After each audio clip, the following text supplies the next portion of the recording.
warahmatullahi wabarakatuh.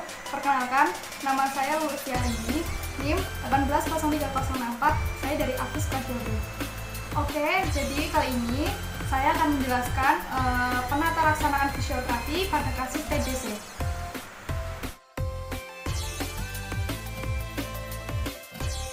Oke, sebelumnya, jadi yang perlu kalian tahu apa sih itu TBC? Nah, TBC itu adalah penyakit yang menular dan mematikan yang menyerang paru-paru.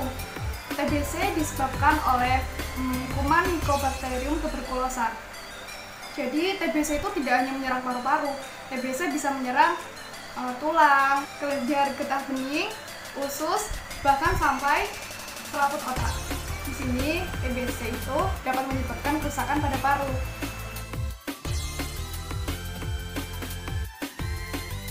Nah, gejala-gejalanya yaitu ada batuknya itu lebih dari 2 minggu. Terus yang kedua itu ada batuk berdarah.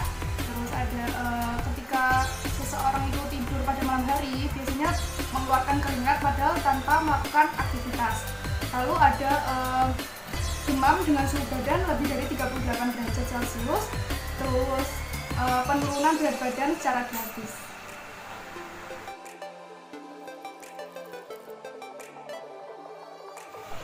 Jadi, yang selanjutnya adalah patofisiologi pada TBC. TBC terjadi akibat masuknya Mycobacterium tuberculosis. Lalu, setelah masuknya Mycobacterium tuberculosis, di sini akan terjadi respon imun non-spesifik. Respon imun non-spesifik yaitu respon dari sel-sel fagosit, terutama makrofag.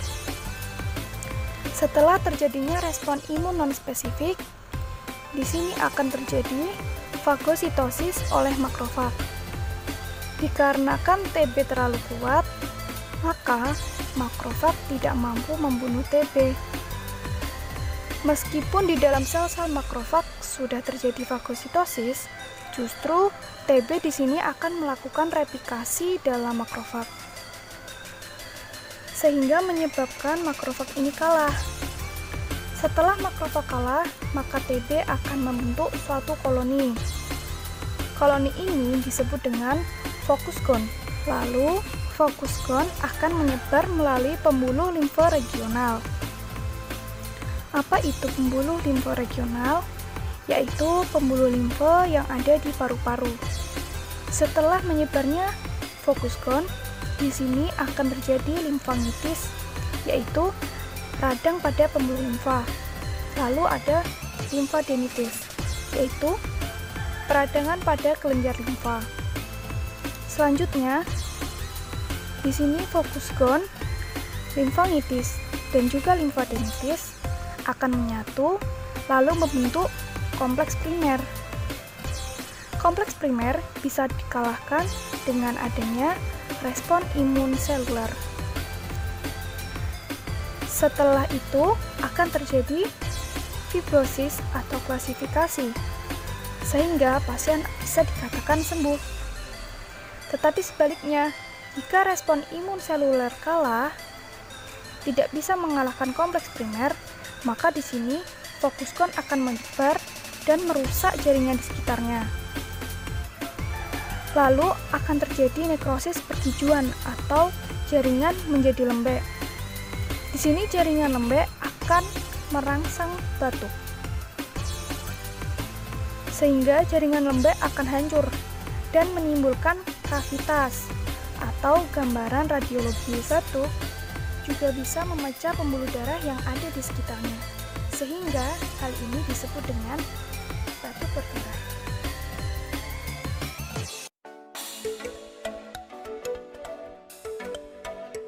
Selanjutnya adalah melakukan asesmen subjektif, yaitu berupa pertanyaan-pertanyaan kepada pasien yang berupa identitas dan juga keluhan utama, penyebab, dan lain-lain.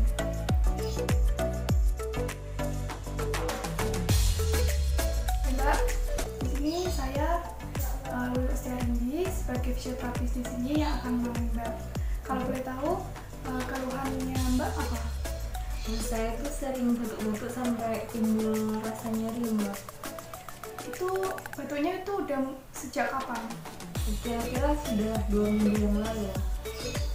Kalau boleh tahu faktor apa yang semakin memperberat batuk itu?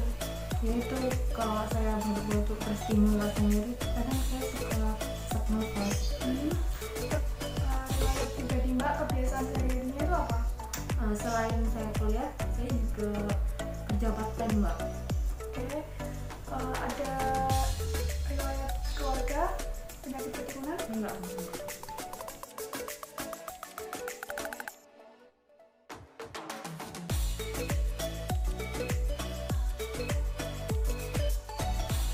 Permisi Mbak, saya mau tensi dulu sama mau periksa suhu badan dulu ya.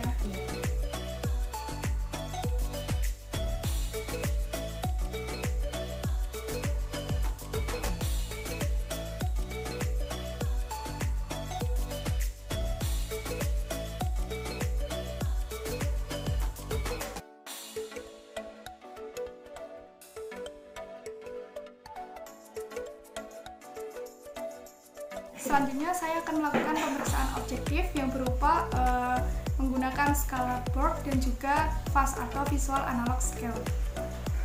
Jadi di sini saya menggunakan fast dulu. Ini fastnya, maaf ya, ini handmade. Jadi kira-kira fastnya seperti ini. Jadi ini digunakan untuk mengetahui berapa nyeri yang dirasakan oleh pasien, mulai dari nyeri tekan, nyeri gerak, dan nyeri diam. Maaf Mbak, di sini langsung aja praktek ya. Jadi ini saya ada seperti ini Mbak.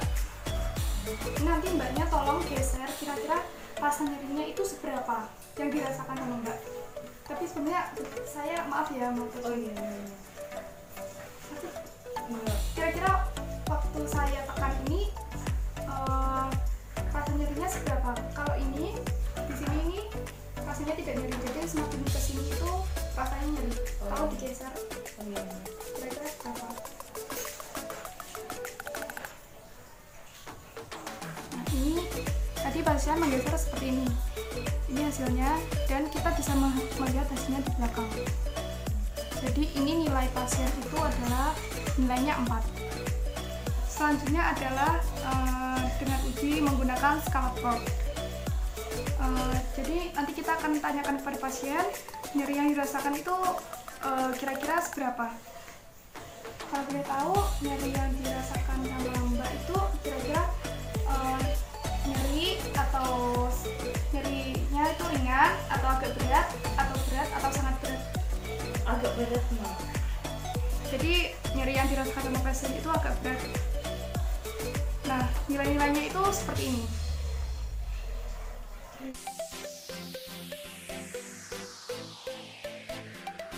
Oke, jadi di sini saya akan menjelaskan intervensi apa saja yang akan diberikan kepada pasien ini. Jadi di sini saya akan memberikan intervensi berupa latihan nafas, yaitu ACBT atau Active Cycle of Breathing. ACBT ini dibagi menjadi 3, yaitu yang pertama ada breathing control, yang kedua ada TEE, lalu selanjutnya adalah FET. Oke, yang pertama ada breathing control. Jadi breathing control di sini seperti pemanasan. Caranya yaitu letakkan salah satu tangan di perut pasien, salah satu tangan pasien.